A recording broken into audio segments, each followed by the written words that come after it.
हमारे सभी प्रिय भाई बहनों, आप सबको मेरा हार्दिक नमस्कार।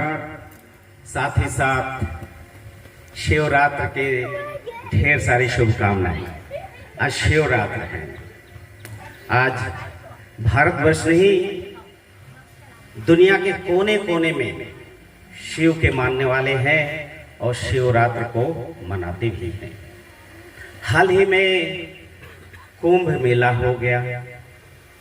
कुंभ मेले में सुना हूँ 50 करोड़ लोगों ने डुबकी लगाए, गोता लगाए कि उनका पाप धुल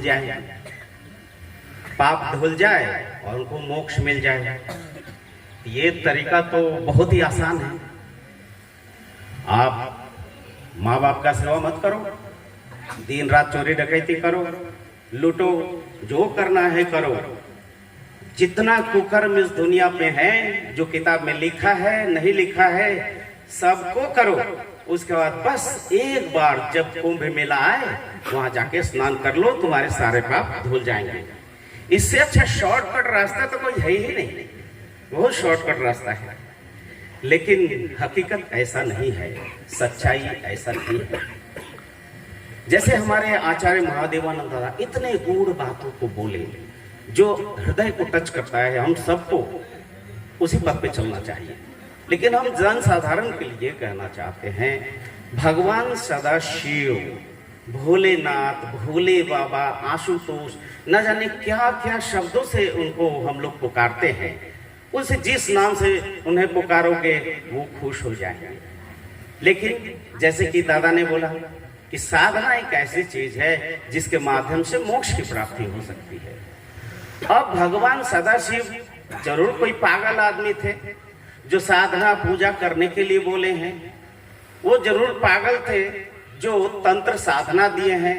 वो पागल होंगे जो हमें आयुर्वेद का किताब लिख दिया। भगवान सदाशिव तो पागल ही होंगे ना, जो सबके हाथ में चिलम थमा दिए हैं, गांजा थमा दिए हैं, भांग थमा दिए हैं। वो तो पागल ही होंगे ना, जो हमारे सारे गमा पाधा निशा संगीत विद्या दिए हैं।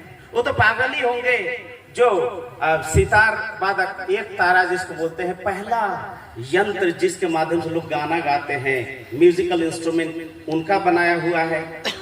इतना चीज भगवान सदाशिव ने दिया है मानव जाति के कल्याण के लिए।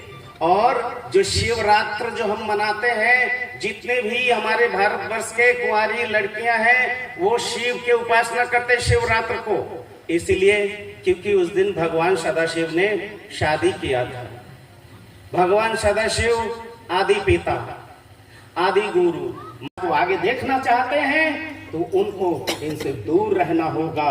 ऐसे गलत चिंताओं से दूर रहना होगा, अपने आप को बचाना, समाज को भी बचाना, तभी हम लोग आगे बढ़ सकते हैं। इसलिए आज के शिवरात्रि के दिन पे आप लोग को यही हम कहेंगे कि आप लोग शिव के बारे में और ज्यादा से ज्यादा जाने। और शिव के बारे में जानने के लिए शास्त्र को पढ़ने की जरूरत नहीं है। एक किताब है नमः शिवाय शांताय। उस किताब को जो पढ़ लेंगे वो सभी शास्त्रों, वेद, पुराण, काव्यों का सारांश है। आपको पता चल जाएगा सदाशिव क्या है। सदाशिव कोई कहानी नहीं है, सदाशिव कोई काल्पनिक कहानी नहीं है। वो ऐतिहासिक व्यक्तित्व है जिस समाज के उत्थान के लिए उन्होंने जो अवदान दिया वो कभी भूलने लायक नहीं है। अगर आज हम लोग शिवरात्रि मनाते हैं और ये भी मनाएं कि वो आदि पिता है, क्योंकि सबसे पहले विवाह उन्होंने किया, सबसे पहला बेटा उनका जन्म हुआ। अर्थात माता पिता का पहचान परिवार को सबसे पहले उन्होंने ही दिया है। संगीत, नृत्य, वाद्य, गीत, आयुर्विज्ञान, ये सारी चीज भगवान सदाशिव का दिया हुआ है, सिर्फ और सिर्फ हम सब के आगे बढ़ने के लिए, मानव जाति को प्रगति के परम सोपान मोक्ष तक पहुंचने के लिए। इतना ही कह के हम हमारे भोला दादा को, जिन्होंने ये हम सबको एक साथ होने का मौका दिया, एक साथ होके हम लोग सब एक साथ कीर्तन किए, रसास्वादन किए कीर्तन का, भोला दादा को बहुत बहुत धन्यवाद देते हैं। और आप लोग इस कीर्तन को सफल बनाए, आप सबको भी बहुत बहुत धन्यवाद। आप मेरे तरफ से नमस्कार। होने के लिए सत्य में प्रतिष्ठित होना जरूरी है। धार्मिक होने के लिए यम नियम में प्रतिष्ठित होना जरूरी है। अगर यम नियम का पालन खुद नहीं करते हैं तो दूसरों को यम नियम का पाठ आप क्या पढ़ाओगे? बात बात पे असहिष्णुता, दूसरों को कष्ट देने की जो भावना है, ये तो यम नियम के खिलाफ है। आनंद मूर्ति जी आनंद मार्ग ये नहीं सिखाता है। आनंद मार्ग के डब्बा में बंद कोई चीज नहीं है। आनंद मार्ग कोई बनाए हुआ कुछ सिस्टम नहीं है। आनंद मार्ग एक भावधारा है। आनंद मार्ग एक विचारधारा है। आनंद मार्ग एक वैचारिक परिवर्तन है, जिस वैचारिक परिवर्तन के माध्यम से संपूर्ण मानव जाति को एक प्लेटफॉर्म में जोड़ने का सोचा है। जिस तरह से भगवान शिव ने कहा सर्वगोत्र परित्याज्य शिव गोत्र प्रविशतु, श्री कृष्ण ने भी वही कहा सर्वधर्मान परित्यज्य मामेकम शरणं व्रज मामेव त्वां सर्व पापेभ्यो मोक्षयिष्यामि मा शुचः। माने तुम्हारे सभी पापों को दूर करके मैं मोक्ष दूंगा। जगत गुरु श्री श्री आनंद मूर्ति जी भी वही कहते हैं, क्या आत्म मोक्षार्थम जगत हिताय च, और आप मोक्ष की साधना और जगत का हित, ये दोनों यम नियम में छुपा हुआ है। अष्टांग योग साधना में छुपा हुआ है। ऋषि मुनि कोई गलत नहीं थे, जो कृच्छ साधना के द्वारा, हजारों साल साधना के द्वारा आत्म मोक्ष को जागृत करने का कोशिश किया है, कुंडलिनी शक्ति को जागृत करने का कोशिश किया है। मोक्ष साधना, मानव धर्म, सनातन धर्म, ये सब कुंडलिनी शक्ति को जागृत करके परमात्मा से मिला देना है। जीव शक्ति को जागृत करके शिव में मिला देने की जो साधना है, वही सनातन है, वही भागवत है, वही हमारा धर्म है, वही मानना है। भगवान सदा शिव बोलते हैं ऊंच नीच भेदभाव, गलत विचारों को समाज में फैलाकर जो समाज को शोषण करने का कोशिश करते हैं, ऐसे व्यक्तियों से दूर रहो। और इसको कहते हैं लोक व्यामोह कारक। लोक व्यामोह कारक संस्कृत है, अर्थात ऐसे व्यक्ति जो हमेशा समाज में भेदभाव पैदा करते हैं, भेदभाव को बचा के रखते हैं और भेदभाव करके ही अपना वर्चस्व और अपना शासन करना चाहते हैं, ऐसे व्यक्तियों से हमें दूर रहना होगा। और जितने हिंदू भाई मेरे बातों को सुन रहे हैं, उनको भी यही कहूंगा कि भोलेनाथ के हाथ में चिलम आपको अच्छा लगता है? नहीं, भोलेनाथ उच्च कोटि के साधना को हमारे मानव जाति को उत्थान के लिए दिए थे, तंत्र साधना। और उस तंत्र साधना में जब हम साधना में एकाग्र हो जाता है, तभी ब्रह्म रंध्र से निकलता है सोम धारा, सोम रस, सुधा रस।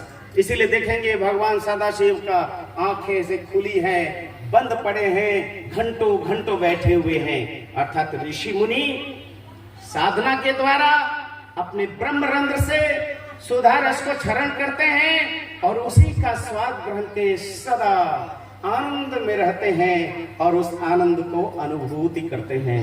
सुधा रस का मतलब है डिवाइन वेक्टर, जो हमारे शरीर से निकलता है, न कि गांजा या भांग।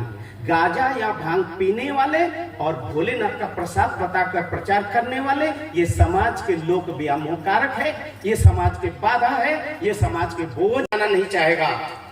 अर्थात कर्म ही मनुष्य को महान बनाता है। तुम अगर अपने आप को सचमुच में परम पिता का संतान मानते हो, सदा शिव का संतान मानते हो, भोले बाबा का संतान मानते हो, तो उनके जैसे शिव बनो ना। शिव का मतलब है कल्याणकारी, कल्याणकारी जो सदा सर्वदा दूसरे के हित के लिए सोचते हैं। मनोवाक काय सर्वभूतानाम अपीडनम अहिंसा परहितार्थं वांग मनसो यथार्थकम सत्यम।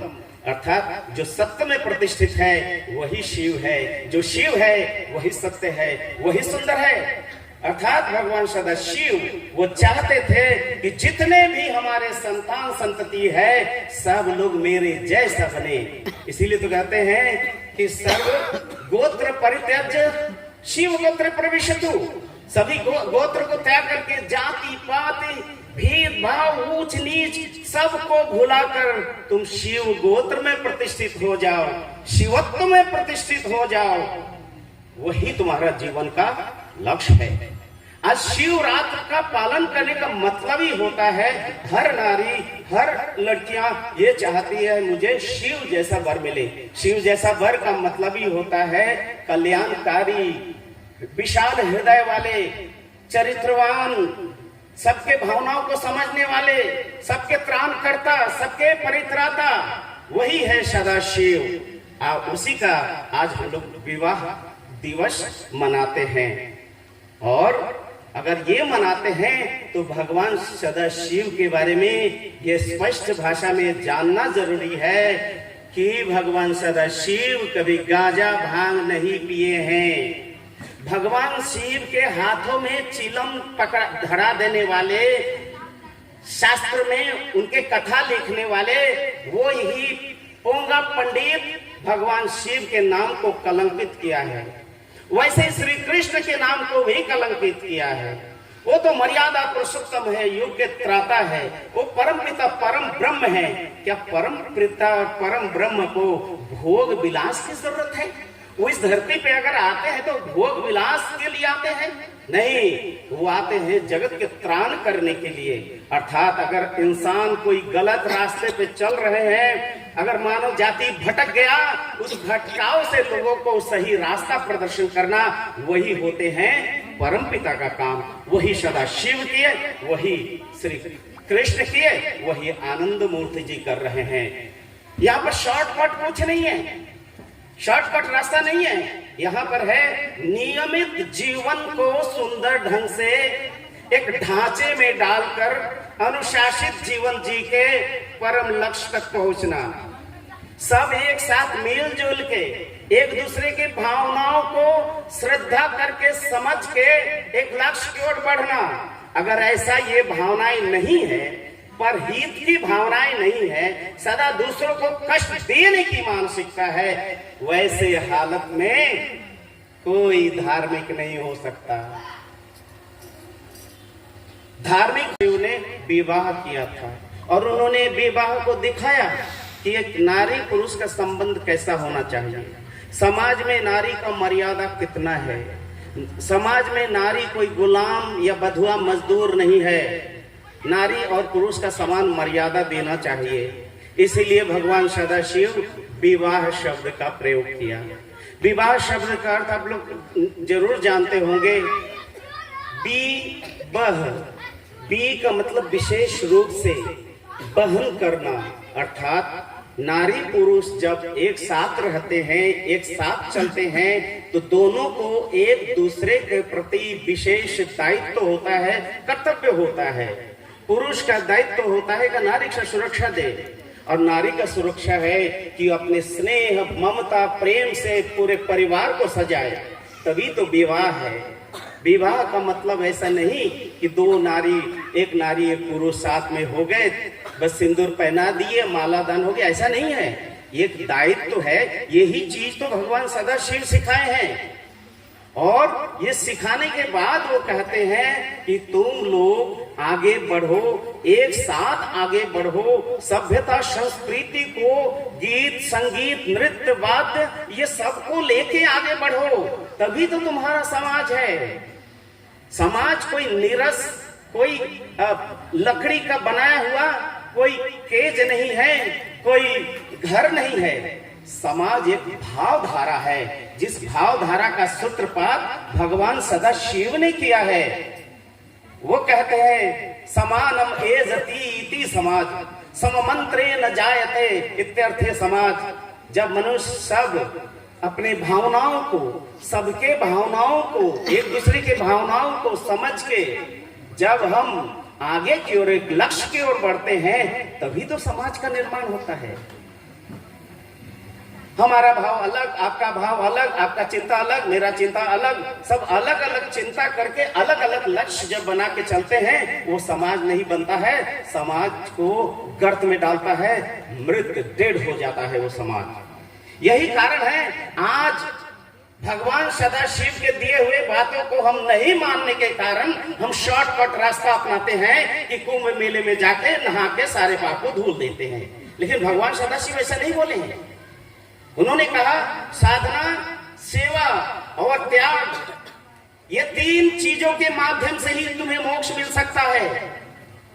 हर इंसान को कठोर साधना करना चाहिए, जिस कठोर साधना के माध्यम से हम अपने मन के धूल को, मैल को मिटा देंगे। शरीर के मैल को तो जरूर मिटा देंगे हम साबुन से, डिटर्जेंट से। आजकल तो इतने सारे डिटर्जेंट है, इतने सारे शैम्पू है, सैनिटाइजर है, क्या क्या नहीं है। कचरा मचरा कुछ भी खाओ, शरीर से बदबू आ रहा है, मुंह से बदबू आ रहा है, सुबह स्प्रे मार दो, बॉडी में स्प्रे, कितना सुंदर सुगंध निकल रहा है। तो ऊपर में सुगंध है लेकिन तुम्हारे अंदर से बदबू निकलता है। तो जैसा खाओगे, जैसा करोगे, ऐसा ही बदबू तुम्हारे व्यवहार में भी आएगा, तुम्हारा व्यवहार में भी बदबू आएगा।